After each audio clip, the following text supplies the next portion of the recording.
वित्त मंत्री ओपी चौधरी से खास बातचीत की हमारे संवाददाता ने, दिखाते हैं आपको। वित्त मंत्री ओपी चौधरी ने साय सरकार का पहला बजट पेश किया है और वित्त मंत्री ओपी चौधरी जी इस वक्त हमारे साथ हैं। सर, पहले तो बहुत बहुत बधाई आपको।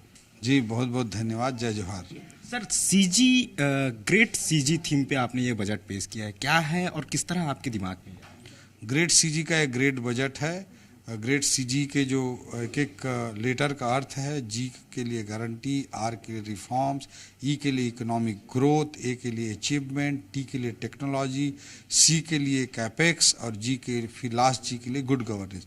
ये एक अलग अलग स्ट्रेटजिकल पिलर्स को मैंने लेकर के शब्द गढ़ा और छत्तीसगढ़ के एक बेहतर भविष्य के लिए हम सब मिल करके अपना प्राणपण देते हुए छत्तीसगढ़ को आगे बढ़ाने के लिए हम काम करेंगे। 10 स्तंभ का आपने जिक्र किया है, ये छत्तीसगढ़ की बेहतरी के लिए कितना कारगर साबित होगा? हाँ, ये बड़ी अच्छी रणनीतियां हैं छत्तीसगढ़ के कैरेक्टर के अनुसार, उसको हमने आगे बढ़ाने का प्रयास किया और एक बड़ा विजन डॉक्यूमेंट छत्तीसगढ़ को विकसित छत्तीसगढ़ में बदलने के लिए हमको क्या करने की ज़रूरत है, उस पर 1 नवंबर सन 2024 को हम एक विजन डॉक्यूमेंट लेकर के छत्तीसगढ़ की जनता को समर्पित करेंगे। तो ये एक बड़े लक्ष्य को प्राप्त करने के लिए हम अच्छे रास्ते खोजने की कोशिश कर रहे हैं और उसी के तहत ये स्ट्रेटजीज हैं। इसमें सबसे बेहतरीन कौन सा चीज़ आपको लगा सर, जो वास्तव में जनता के लिए कारगर साबित हो? टेक्नोलॉजी बेस्ड रिफॉर्म्स और गवर्नेंस स्थापित करके इकोनॉमिक ग्रोथ को सुनिश्चित करना इस बजट के लिए मुझे बहुत प्रेरित करता है और टेक्नोलॉजिकल एक्सपेरिमेंट्स को इम्प्लीमेंट करने के लिए Chhattisgarh centre for good governance, Chhattisgarh centre for smart governance, ये स्थापित करके हम काम करेंगे।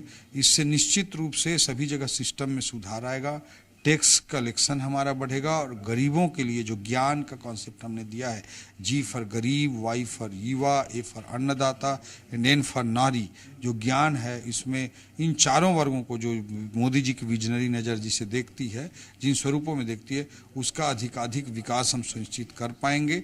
यही इस बजट के लिए मूल प्रेरक तत्व है। पेपरलेस बजट था लेकिन करीब 56 पेज का तो रहा ही होगा। किस तरह से देखते हैं इसको तैयार करने में कितना वक्त लगा?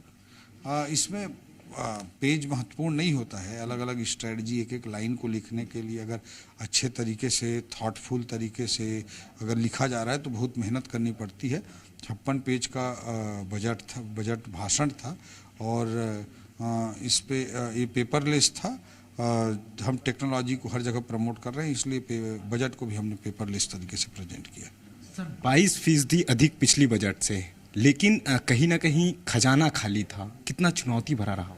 निश्चित रूप से बड़ी चुनौती है और लेकिन मैं मानता हूं कि सिस्टम में रिफॉर्म्स करके टेक्नोलॉजी को लिवरेज करके हम लीकेजेस को भी कंट्रोल करेंगे और आने वाले समय में हम सरकार के टैक्स में बिना रेट बढ़ाए भी हमारा अभूतपूर्व ग्रोथ हो पाएगा, इसके लिए हम प्रयास करेंगे। एक अंतिम सवाल, कांग्रेस इसे नाखुश है, इस बजट को कह रही है कि ये जनता के हित के लिए नहीं है, उतना मज़ेदार बजट नहीं है, आप क्या कहेंगे? क्योंकि सदन पे भी कहीं ना कहीं पूर्व मुख्यमंत्री जी आपके टैब को लेकर के कुछ बोल रहे हैं। उनके लिए मज़ेदार कैसे हो सकता है कि अब तो पेपरलेस हो रहा है सिस्टम, टेक्नोलॉजी बेस्ड हो रहा है, उससे ट्रांसपेरेंसी आएगी, तो कांग्रेस का जो कल्चर रहा है उसके अनुसार जेब कैसे भरेगा, एटीएम कैसे भरेगा, तो उनको कहाँ से मजा आएगा।